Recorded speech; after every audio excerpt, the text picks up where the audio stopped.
పుష్ప 2 తర్వాత అల్లు అర్జున్ ఏ సినిమా చేస్తాడా అని ఎదురు చూసిన అభిమానులకు కొన్ని రోజుల క్రితం సమాధానం ఇచ్చేశాడు. తమిళ దర్శకుడు అట్లీతో భారీ పాన్ ఇండియా మూవీ చేయబోతున్నట్లు అనౌన్స్మెంట్ వీడియో రిలీజ్ చేశారు. ప్రస్తుతం ప్రీ ప్రొడక్షన్ వర్క్ నడుస్తున్న నేపథ్యంలో పలు రూమర్స్ వచ్చాయి. ఇప్పుడు వాటికి చెక్ పెడుతూ నిర్మాణ సంస్థ నుంచి అధికారికంగా ఓ అప్డేట్ వచ్చేసింది. హీరోయిన్ ఎవరనేది ప్రకటించేశారు. ప్రభాస్ కల్కి సినిమాతో తెలుగు ప్రేక్షకులకు దగ్గరైన దీపికా పదుకొనేని అల్లు అర్జున్ కి జోడీగా ఎంపిక చేశారు. బన్నీకి ఈమెతో పనిచేయడం తొలిసారి. కానీ దర్శకుడు అట్లీ మాత్రం తన గత చిత్రం జవాన్ లో దీపికాతో కలిసి పనిచేశాడు. ఇప్పుడు బన్నీతో చేయబోయే మూవీలోనూ ఈమెని హీరోయిన్ గా ఎంపిక చేశాడు. ఈ మేరకు ఓ వీడియోని కూడా రిలీజ్ చేశారు. ఇక గత కొన్ని రోజుల నుంచి దీపికా పదుకుడే వార్తల్లో నిలుస్తోంది. స్పిరిట్ కోసం సందీప్ రెడ్డి వంగ ఈమె అప్రోచ్ అయ్యాడు. దాదాపు సెట్ అనుకునే టైంలో ప్రాజెక్ట్ నుంచి దీపిక బయటకు వచ్చింది. ఈ క్రమంలోనే స్టోరీని లీక్ చేయడం లాంటివి జరిగేసరికి సందీప్ వంగ ఈమె పేరు చెప్పకుండా పరోక్షంగా ట్వీట్ పెట్టాడు. మరోవైపు 8 గంటల షిఫ్ట్ కారణంగా కల్కి 2 నుండి కూడా ఈమె తప్పుకోనుందనే రూమర్స్ వస్తున్నాయి. ఇలా కాంట్రవర్సీ పుకార్లకు కేర్ ఆఫ్ అయిన దీపిక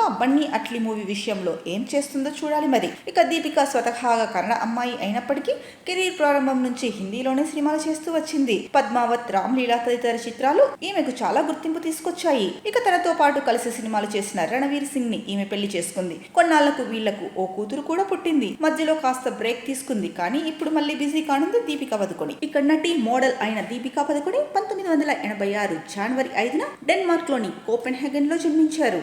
దీపికా తల్లిదండ్రులు కర్ణాటక రాష్ట్రంలోని ఉడిపి జిల్లాలోని కుందుపుర తాలూకాకు చెందిన పడుకునే అనే ఊరికి చెందినవారు. ఆమె తండ్రి ప్రకాష్ పడుకునే అంతర్జాతీయ ఖ్యాతి గల బ్యాడ్మింటన్ ఆటగాడు. తల్లి ఒక ట్రావెల్ ఏజెంట్. ఇక దీపిక కాలేజ్ రోజుల్లో ఉండగానే మోడలింగ్ ని కెరీర్ గా ఎంచుకుంది. కొద్ది కాలంలోనే ఆమె ప్రముఖ ఉత్పత్తులైన Liril, Dabur, Lal powder, Closeup toothpaste, Limca ప్రకటనలో నటించింది.